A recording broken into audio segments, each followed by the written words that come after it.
Students part 37 கவனிங்க. இந்த ஆலுனைட்லேருந்து எப்படி பொட்டாஷ் படிகாரம் தயாரிக்கலான்னு பார்த்துருந்தோம் லாஸ்ட் கிளாஸில். இது ரொம்ப ரொம்ப இம்பார்ட்டண்ட் 2 மார்க் கொஷின். ஆலுனைட்டிலிருந்து பொட்டாஷ் படிகாரத்தை எவ்வாறு தயாரிப்பான்னு கேட்பாங்க. ரொம்ப தெளிவாக படிச்சுக்கோங்க. பொட்டாஷ் படிகாரத்தை எடுத்துகிட்டு அதிகளவு சல்ஃபியூரிக் அமிலம் போடும்போது நமக்கு இந்த மாதிரி பொட்டாசியம் சல்ஃபேட்டும் அலுமினியம் சல்ஃபேட்டும் நீரும் கிடைக்கும்.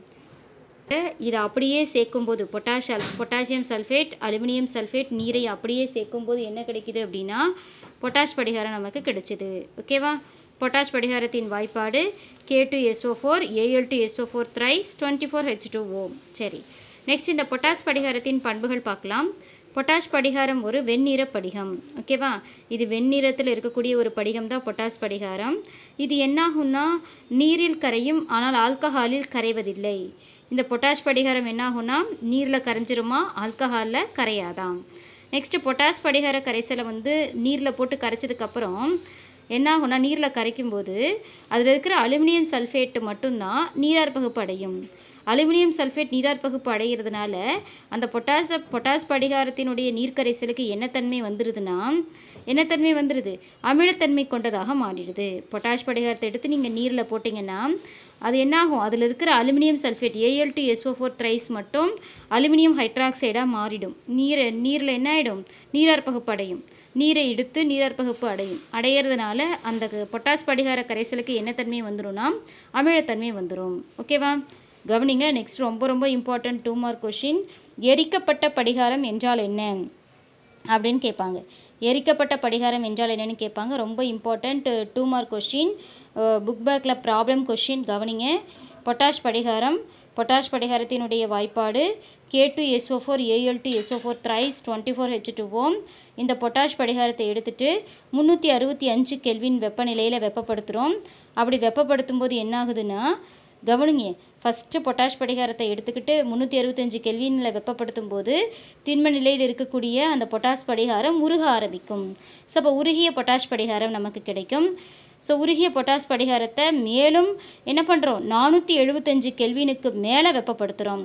475 கெல்வினுக்கு மேல் அப்படின்னா 500 கெல்வினில் வெப்பப்படுத்துகிறோம். 500 கெல்வினில் வெப்பப்படுத்தும் போது இந்த பொட்டாஷ் படிகாரம் அதுக்கிட்ட இருக்கக்கூடிய அனைத்து நீரையும் என்ன பண்ணிடுது, இழந்துடுது. அனைத்து படிக நீரையும் இழந்துடுது. எப்போ? 500 கெல்வினில். 475 கெல்வினுக்கு மேல் 500 கெல்வினில் என்ன ஆகுதுன்னா இந்த பொட்டாஷ் படிகாரம், உருகிய பொட்டாஷ் படிகாரம் அதுக்கிட்ட இருக்கக்கூடிய அனைத்து நீரையும் படிக நீரையும் இழந்துடுது. அப்போ 24H2Oவையும் இழந்து உருப்பெருக்கம் அடைகிறது. உருப்பெருக்கம் அடைந்த பொட்டாஷ் படிகாரத்தின் வாய்ப்பாடு, ஸோ உருப்பெருக்கம் அடையுது இல்லையா, அப்போ அதனுடைய வாய்ப்பாடு என்னென்னா K2SO4 Al2SO4 thrice. ஏன்னா இதில் இருக்கக்கூடிய 24 மூலக்கூறு நீரும் போனதுக்கப்புறம் K2SO4 Al2SO4 thrice உருவாகும், உருப்பெருக்கம் பெறுது. இதுக்கு பேர் தான் எரிக்கப்பட்ட படிகாரம். ஸோ அப்போ எரிக்கப்பட்ட படிகாரத்தின் வாய்ப்பாடு K2SO4 Al2SO4 thrice. சரியா? இந்த எரிக்கப்பட்ட படிகாரத்தை என்ன பண்ணுறோம், செஞ்சூட்டு வெப்பநிலைக்கு மேலும் வெப்பப்படுத்துகிறோம். செஞ்சூட்டு வெப்பநிலைக்கு மேலும் வெப்பப்படுத்தும் போது என்னாகும் அப்படின்னா இது எப்படி பிரியும், பொட்டாசியம் சல்ஃபேட்டாகவும் அலுமினியம் ஆக்சைடாகவும் பிரிந்து சல்ஃபர் டை ஆக்சைடு வாயுவை வெளியேற்றும். சல்ஃபர் ட்ரை ஆக்சைடு வாயுவை வெளியேற்றும். எப்படின்னு பார்க்கலாமா? பாருங்கள். K2SO4 தனியாக பிரிஞ்சிடும். நெக்ஸ்ட்டு Al2SO4 thriceல Al2 தனியாக வந்துடும். ஓகே. நெக்ஸ்ட்டு பார்த்திங்கன்னா இதில் 12 ஆக்சிஜன் இருக்குது. 12 ஆக்சிஜன்லேருந்து 3 ஆக்சிஜன் எடுத்துக்கும். ஓகேவா? ஸோ மீதி 9 ஆக்சிஜன் இருக்குது. 9 ஆக்சிஜனும் 3 சல்ஃபரும் இருக்குது. 3 சல்ஃபரும் 9 ஆக்சிஜனும் சேர்ந்து 3SO3 மாறிடுச்சு. ஓகேவா? புரியுதா ஸ்டூடெண்ட்ஸ்? நல்லா கவனிங்க. இந்த K2SO4 தனியாக பிரிஞ்சிருச்சு. நெக்ஸ்ட்டு இங்கே இருக்கிற Al2வும் இங்கே இருக்கிற SO3யில் இருக்கிற 12 ஆக்சிஜனை 3 ஆக்சிஜன் 9 ஆக்சிஜன்னு பிரிச்சுக்கும். ஸோ அப்போ இங்கே இருக்கிற Al2 3 ஆக்சிஜனோடு சேர்ந்து Al2O3 அலுமினாவாக மாறிடுச்சு. ஓகேவா? ஸோ அடுத்து 3 சல்ஃபரும் 6 ஆக்சிஜனும் இருக்குது இல்லையா? 9ல் 3 போயிட்டால் மீதி 6 ஆக்சிஜன் இருக்கும் இல்லையா? அப்போ 3 சல்ஃபரும் 6 ஆக்சிஜனும் சேர்ந்து சல்ஃபர் ட்ரை ஆக்சைடு வாயுவாக மாறிடுச்சு. புரியுதா ஸ்டூடெண்ட்ஸ்? இப்போ எப்படி கேட்கலாம் கொஷின்னா, எரிக்கப்பட்ட படிகாரம் என்றால் என்ன, எரிக்கப்பட்ட படிகாரம் என்றால் என்ன, எரிக்கப்பட்ட படிகாரத்தை எவ்வாறு தயாரிப்பாய் அப்படின்னு கேட்பாங்க. ஸோ ரொம்ப இம்பார்ட்டன்ட் 2 மார்க் கொஷின். எரிக்கப்பட்ட படிகரத்தின் வாய்ப்பாடு K2SO4 Al2SO4 thrice. ஓகேவா? பொட்டாஷ் படிகரத்திலிருந்து எவ்வாறு எரிக்கப்பட்ட படிகரத்தை தயாரிப்பாயினும் கேட்கலாம். ஓகேவா? ரொம்ப இம்பார்ட்டன்ட், தெளிவாக படிச்சுக்கோங்க. மறுபடியும் ஒன்ஸ் சொல்கிறேன். பொட்டாஷ் படிகாரத்தை எடுத்துகிட்டு 365 கெல்வினில் வெப்பப்படுத்தும் போது திண்மநிலையில் இருக்கக்கூடிய பொட்டாசியம் படிகாரம் உருக ஆரம்பிக்கும். அதுக்கு மேலே 475 கெல்வினுக்கு மேல் 500 கெல்வினில் வெப்பப்படுத்தும் போது உருகிய பொட்டாஷ் படிகாரத்தில் இருந்து அனைத்து நீர் மூலக்கூறையும் படிக நீரையும் இது இழந்துடும். இழந்ததுக்கப்புறம் K2SO4 Al2SO4 thriceங்கிற உருப்பெருக்கம் பெற்று எரிக்கப்பட்ட படிகாரம் கிடைக்கும். இதை செஞ்சூட்டு வெப்பநிலையில் வெப்பப்படுத்தும் போது என்னாகும் அப்படின்னா K2SO4 தனியாக பிரிஞ்சிரும், பொட்டாசியம் சல்ஃபேட் பிரிஞ்சிரும். Next Al2O3. ஓகே, நல்லா கவனிக்கிற ஸ்டூடெண்ட்ஸ். Al2O3ங்கிற அலுமினா கிடைக்கும். அடுத்து 3SO3 வாயு வெளியேறும், சல்ஃபர் ட்ரை ஆக்சைடு வாயு வெளியேறிடும். புரியுதா ஸ்டூடெண்ட்ஸ்? இந்த இடத்துல எப்படி வருதுங்கிறத புரிஞ்சுக்கோங்க. Al2 போட்டுக்கிட்டேன்.